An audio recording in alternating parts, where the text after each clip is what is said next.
Introduction. The British Broadcasting Corporation, BBC, stands today as one of the world's most respected public service broadcasters. Known for its commitment to accuracy, impartiality, and high-quality programming, the BBC has become a cornerstone of British public life and a trusted source of news and culture for audiences across the globe. Its authority and reputation did not emerge overnight. Rather, they are the result of a century-long evolution shaped by technological change, political negotiation, social responsibility, and a distinctive philosophy of broadcasting. This article explores the BBC's origins, the individuals and institutions behind its creation, the major evolutionary stages it underwent, and the reasons it has grown into a global bastion of trusted news and media. The origins of the BBC, 1922 to 1927, the birth of British broadcasting. The BBC began life not as a public corporation, but as a private company. On the 18th of October 1922, the British Broadcasting Company Limited was formed. Its creation was driven by the rapid rise of wireless radio technology following the First World War and the need to regulate broadcasting in the United Kingdom. The company was established by a consortium of leading wireless manufacturers including Marconi Metropolitan Vickers General Electric Company, GEC, British Thomson Houston Radio Communication Company. These companies shared a commercial interest in stimulating demand for radio receivers. Broadcasting regular radio programs would encourage the public to buy wireless sets, thereby expanding the market. John Reith and the Reithian Vision. In December 1922, John Reith, a Scottish engineer and former military officer, was appointed General Manager of the British Broadcasting Company. Reith would become the single most influential figure in shaping the BBC's identity. Reith believed that broadcasting should serve a higher public purpose rather than purely commercial interests. His philosophy, later known as Reithianism, was based on three core principles: to inform, to educate, to entertain. These ideals would become the moral and institutional foundation of the BBC and continue to influence its mission to this day. From company to corporation concerns soon arose that a commercial broadcasting model could lead to excessive advertising, political influence, or cultural decline. Following the Crawford Committee, 1925 to 1926, the British government decided that broadcasting should be a public service, independent of both commercial and direct political control. As a result, on the 1st of January 1927, the British Broadcasting Company was dissolved and replaced by the British Broadcasting Corporation, established under a royal charter. John Reith became its first Director General. The new BBC was funded primarily through a license fee paid by radio owners, a system designed to protect editorial independence and ensure universal service.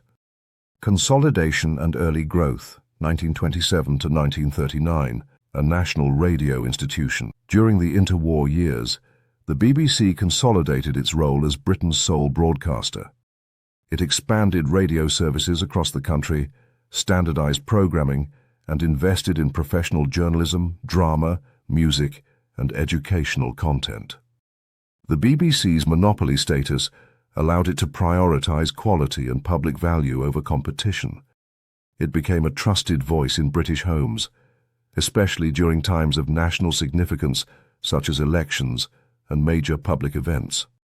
The Empire Service and global reach. In 1932, the BBC launched the Empire Service, the forerunner of today's BBC World Service. Its aim was to connect Britain with its colonies and dominions through shortwave radio.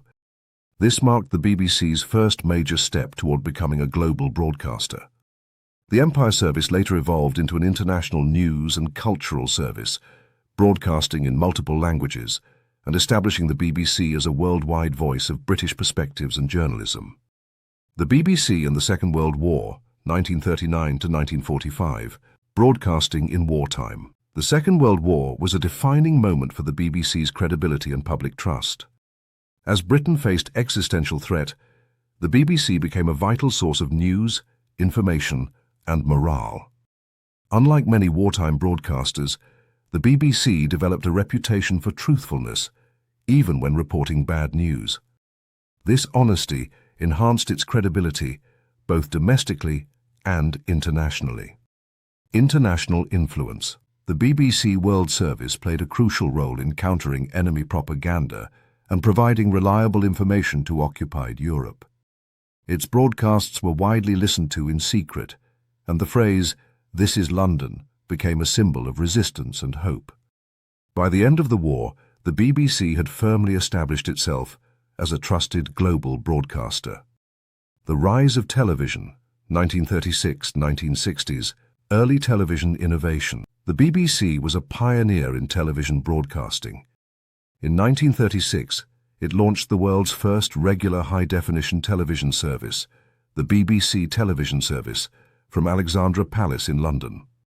Television broadcasting was suspended during the Second World War, but resumed in 1946, ushering in a new era of mass media. Post-war expansion. In the post-war decades, television ownership grew rapidly in Britain. The BBC expanded its television output, offering news, drama, documentaries, children's programming, and cultural events. The launch of BBC Television News helped establish broadcast journalism as a central source of public information. Landmark programs and events, including the coronation of Queen Elizabeth II in 1953, demonstrated television's power to unite the nation. Competition and modernization, 1950s-1980s. The end of monopoly. The BBC's broadcasting monopoly ended in 1955 with the introduction of independent television, ITV. This competition challenged the BBC to modernize its style and broaden its appeal. In response, the BBC launched BBC Two in 1964, focusing on education, culture, and innovation, expanded radio services, including specialized music and talk programming. Technological advances. The BBC was at the forefront of broadcasting technology, including the introduction of color television in 1967, advances in outside broadcasting, development of natural history filmmaking. These innovations reinforced the BBC's reputation for technical excellence and creative ambition. The digital and global BBC, 1990s present, digital transformation. From the 1990s onwards, the BBC embraced digital media. It launched digital television and radio channels, online news platforms, and later the BBC iPlayer, transforming how audiences consume content. The BBC website became one of the world's most used online news services, extending its reach far beyond the UK.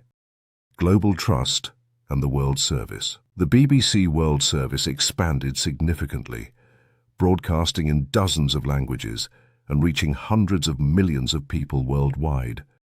Its commitment to impartial, fact-based journalism made it particularly influential in regions with restricted media freedom.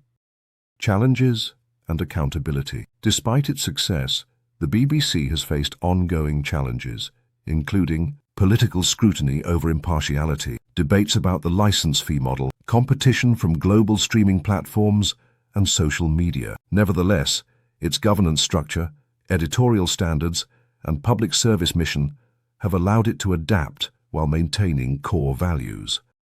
Why the BBC is trusted. The BBC's enduring trust among British and global audiences rests on several pillars.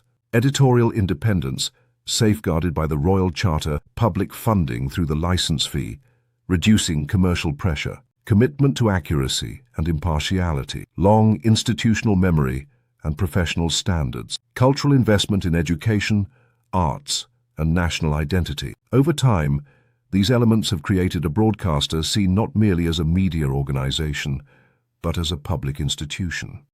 Conclusion. From its origins as a modest radio company in 1922 to its status today as a global multimedia institution, the British Broadcasting Corporation has undergone profound transformation.